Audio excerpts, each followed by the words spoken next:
The reason why you feel pain in the lower back from sitting at a desk slouched for a long period of time is because of your disc fluid shifting its center of mass into being in a position where it's pressing up against your spinal nerves.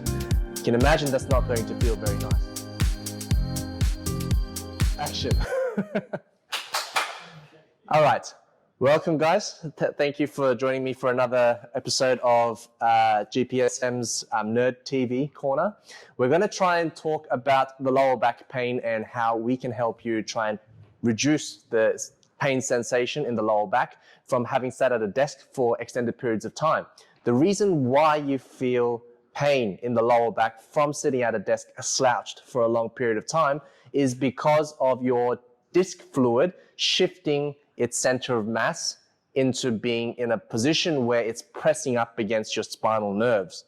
You can imagine that's not going to feel very nice. So basically what's happening is you've got your spine, your lumbar spine, which is the most mobile part of your spine actually.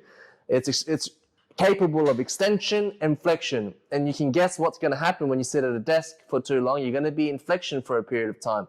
Now, when the spine is in flexion, the disc fluid, like I said, shifts from the center of mass and it bulges out to this direction. And that's not good because basically that's going to mean that the disc has the potential to either bulge or rupture in the future. A lot of people won't end up with a bulging disc just from sitting down. It's probably been another occasion where you've potentially loaded the spine in a slightly flexed position, and it wasn't optimal and it might have bulged. Most people actually have bulging discs, they just don't know about it. And it doesn't always present with pain because sometimes it doesn't actually press up against the nerve. But obviously for some of you guys like Joel and Matt, who've also commented in our last post about lower back pain and the whole slouching, you guys probably have some degree of bulging in one of your either L4 or L5 discs, and that's what's pressing up against the nerve, giving you that painful sensation, that chronic pain that you have in your lower back. Now, very, very easy fix to this is to try and, first of all, provide a little bit more stability through the core, through the midsection where your lumbar spine sits, right? So if you look at your spine, we've got your cervical, thoracic, and lumbar. The thoracic spine you can think of as the region where your rib cage is, and then directly underneath that is your lumbar. And then what we want to do is actually highlight the fact that the lumbar spine is the most mobile out of all the regions that we've just addressed and most prone to injury and bulging. So to provide stability, we just need to teach you how to first brace the core. One of the great tools that we have up our arsenal is the McGill Big 3. If you're not familiar with Stuart McGill, Professor Stuart McGill, he's the world's leading #1 specialist in treating spine for health and athletes. And we adopt his McGill Big 3, the exercises that he uses to try and help people first improve their awareness of their core and engage the core muscles correctly. We'll cover some of them today. We'll cover the McGill Big 3 being the bird dog. If you don't know these, you can actually just Google them and YouTube them. There's so many of them out there. But we'll cover it in here today. So we've got the bird dog, we've got the side planks, and we've also got the McGill curl up. These, like I said, are just designed to help you provide a little bit more stability to the most mobile portion of the spine, which is the lumbar. Second is also to help you shift the disc fluid back to its center position before you perform any exercises. So doing the McGill Big 3 alone, if you have chronic pain, performing it maybe twice a day, morning and evening, is already going to be sufficient in reducing the amount of pain experienced. Now, doing the McGill Big 3 combined with hyperextensions before you perform exercises that's going to load your spine like squats and deadlifts is ideal because extension of the spine, extension of the lumbar spine actually shifts the disc fluid into the center of mass. It doesn't shift it the other way. It's actually impossible, anatomically impossible. We can show you that maybe through some more visual aid next time. But take my word for it. Flexion results in disc fluid shifting out from the center. Extension pushes it back into the middle. So what we're going to do is I'll just quickly show you a demonstration of the bird dog.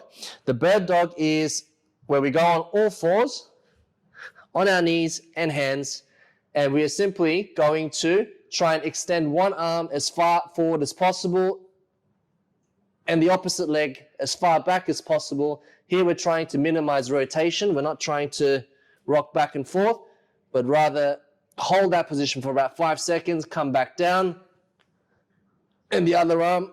Remember, the key here is to imagine there's a glass of water sitting on top of your lumbar spine, and you don't want to spill it by tilting.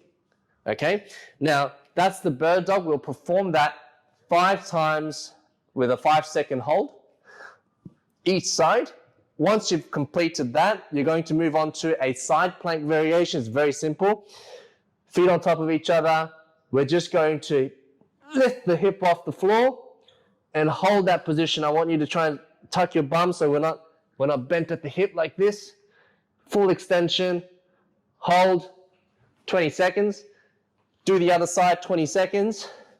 Then we've got the McGill curl up, where we lie on our backs, and what I want you to do is just lift the bottom foot off the floor, just one of the legs off the floor, and just hold it there. Curl the neck up, curl the head up, and lift the elbows off the floor, and try and extend the spine as you curl, and hold that position for 5 seconds. We're going to repeat that 5 times each side.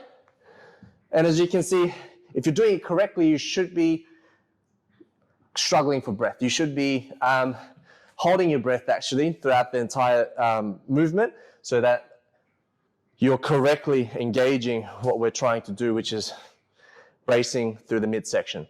So once you've done that, McGill Big 3, what I want you to do is simply just do some hyperextensions. No trick to it.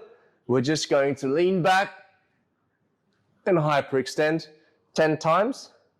Now, the hyperextensions you don't necessarily have to do, but if you have been sitting at a desk where you've been in a flexion position and you come to the gym and you're about to train, I highly recommend doing some hyperextensions before you go and lift any weights.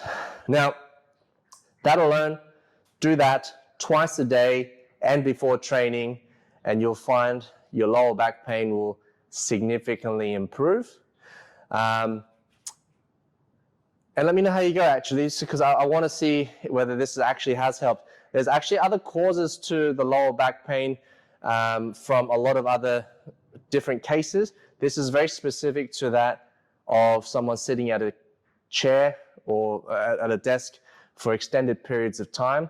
This is the most highly likely cause causing you discomfort.